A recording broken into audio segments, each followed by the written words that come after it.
Calorie free sugar কিনতে গিয়ে স্টিভিয়ার সঙ্গে পরিচয় হয় যুবক আব্দুল আলিমের। শখের বশে চাষ শুরু করলেও পরে তা বাণিজ্যিকভাবে সম্প্রসারণ করেন তিনি। বর্তমানে প্রতি ১.৫ মাসে একবার স্টিভিয়ার পাতা সংগ্রহ করে আয় করছেন ৫০ থেকে ৬০ হাজার টাকা। লালমনিরহাট প্রতিনিধি খায়রুল ইসলামের তথ্য ও ছবিতে ডেস্ক প্রতিবেদন।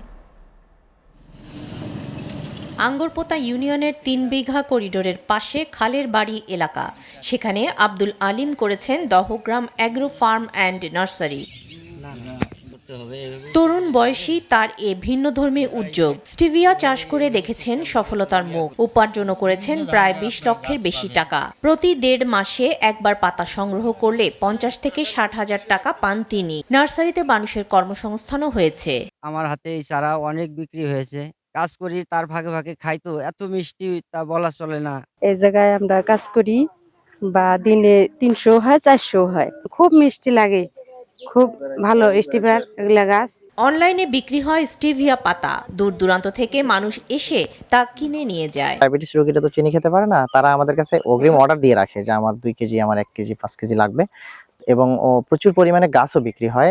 এ চাষে সকল প্রকার সহায়তা দেওয়ার আশ্বাস দিয়েছে লালমনিরহাট কৃষি সম্প্রসারণ অধিদপ্তর। চিনির বিকল্প হিসাবে এটা অবশ্যই একটা ভালো একটা সোর্স হতে পারে স্টিভিয়া।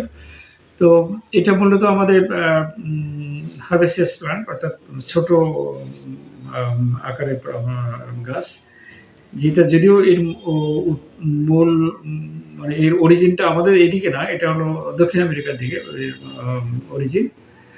তো তারপর আমাদের দেশে কিছু কিছু জায়গায় চাষ হচ্ছে, অনেকে এটা শৌখিন মানে ছাদেও করতেছে, মানে শৌখিনতার বসে অথবা কৌতূহল বসে।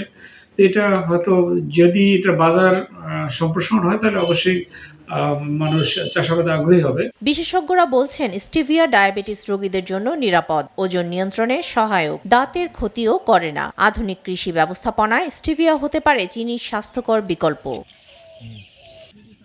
এসিটিভি নিউজ ডেস্ক।